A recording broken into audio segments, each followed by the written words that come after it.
सभी को नमस्कार। यूरोप में राष्ट्रवाद में एक महत्वपूर्ण टॉपिक पर डिस्कस करते हैं और हमारी आज का डिस्कशन का जो टॉपिक है वो है ब्रिटेन में राष्ट्रवाद। हालांकि इससे पहले हमने फ्रांस में राष्ट्रवाद के बारे में पढ़ा था, लेकिन इसी लेसन में ब्रिटेन में राष्ट्रवाद के बारे में भी दिया गया है, उसी के बारे में हम बात करते हैं। तो टॉपिक है हमारा ब्रिटेन में राष्ट्रवाद। तो यूरोपीय राष्ट्र, क्योंकि ब्रिटेन यूरोपीय महाद्वीप का देश है, तो यूरोपीय राष्ट्र ब्रिटेन का जो निर्माण कोई क्रांति या अचानक हुई उथल पुथल या घटना का परिणाम नहीं था, बल्कि एक लंबी चलने वाली प्रक्रिया थी। यानी कि जैसे फ्रांस की क्रांति अचानक जो है 1789 ईस्वी में हुई थी, तो इससे पहले की जो प्रक्रिया जो चली आ रही थी ब्रिटेन में, वो लंबी प्रक्रिया थी। 18वीं शताब्दी में पहले ब्रिटानी जो राष्ट्र था वो वास्तव में था ही नहीं, बल्कि ये एक छोटे छोटे समूह में रहने वाले लोग थे, जिसमें अंग्रेज, वेल्स, स्कॉट, आयरिश के नर जातीय थे। यानी कि नर जातीय का अर्थ ये है कि जो अपनी संस्कृति, जिनकी अपनी परंपराएं थी, जिसमें आप देखेंगी कि वर्तमान का जो ब्रिटेन उस समय का, तो इंग्लैंड, स्कॉट और नॉर्थ आयरलैंड इसमें शामिल था, साथ ही वेल्स का भी हिस्सा उसमें था। तो ये सारा मिला करके उस समय ब्रिटानी राष्ट्र था, जिनकी अपनी अपनी संस्कृति और परंपराएं थी। इंग्लैंड और स्कॉट के बीच एक समझौता हुआ, जिसको एक्ट ऑफ यूनियन, जो कि 1707 था, जिसके अंतर्गत यूनाइटेड किंगडम ऑफ ब्रिटेन का गठन हुआ था।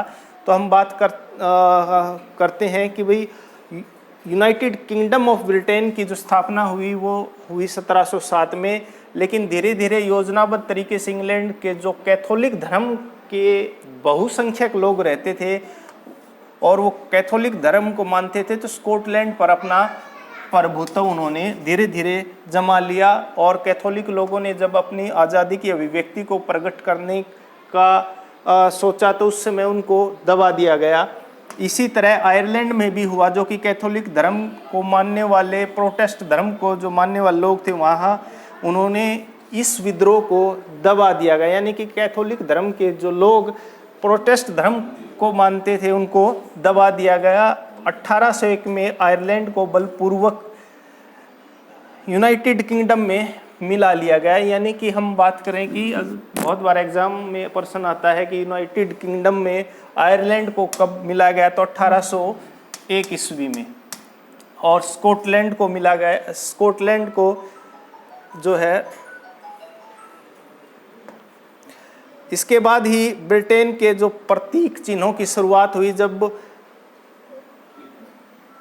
यूनाइटेड किंगडम ऑफ ब्रिटेन की स्थापना हुई, तो उस समय दो महत्वपूर्ण राष्ट्रीय चिन्हों का स्थापना की गई, जिसमें ब्रितानी झंडा, जिसको यूनियन जैक के नाम से जाना जाता है, और राष्ट्रीय गान, नेशनल एंथम, जिसको God save our noble king कहा जाता है, उसको बढ़ावा दिया गया। इसी प्रकार हम कह सकते हैं कि ब्रिटेन के लोग, जो कि प्रोटेस्टेंट धर्म के सुधारकों को मानने वाले लोग थे, उन्होंने स्कॉटलैंड और आयरलैंड, जो कि कैथोलिक धर्म को मानने वाले लोग, पर अत्याचार किया। कि हम कह सकते हैं कि प्रोटेस्टेंट धर्म के लोगों ने जो है कैथोलिक धर्म के जो मानने वाले लोग थे, उन पर अत्याचार किया। अब हम बात करते हैं कि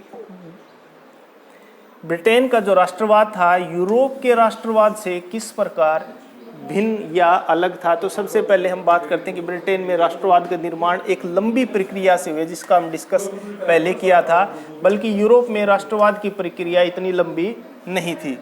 दूसरा, ब्रिटेन के द्विसमूह में एक समान नस्ल के अंग्रेज, स्कॉट, आयरिश लोग रहते थे, जबकि यूरोप के देश जर्मनी, फ्रांस, इटली विभिन्न छोटे छोटे समूह में बटे हुए थे। ब्रिटिश प्रतीकों को यूनियन जैक और ये जो ब्रिटिश झंडा था, और राष्ट्रीय गान गॉड सेव नेशन आवर जो नाम था, वो उसको बढ़ावा दिया था। जबकि यूरोप के राष्ट्रीय प्रतीकों में सबका अलग अलग था, जिसमें जर्मेनिया और मारियान थी। आयरलैंड, स्कॉटलैंड को उन्होंने बलपूर्वक मिलाया गया था, जबकि यूरोप के बहुत सारे देशों में समावेश या यूरोप के लोगों के धार्मिक मान्यता को अपनाया था, स्वयं इच्छा का भी आधार रहा था।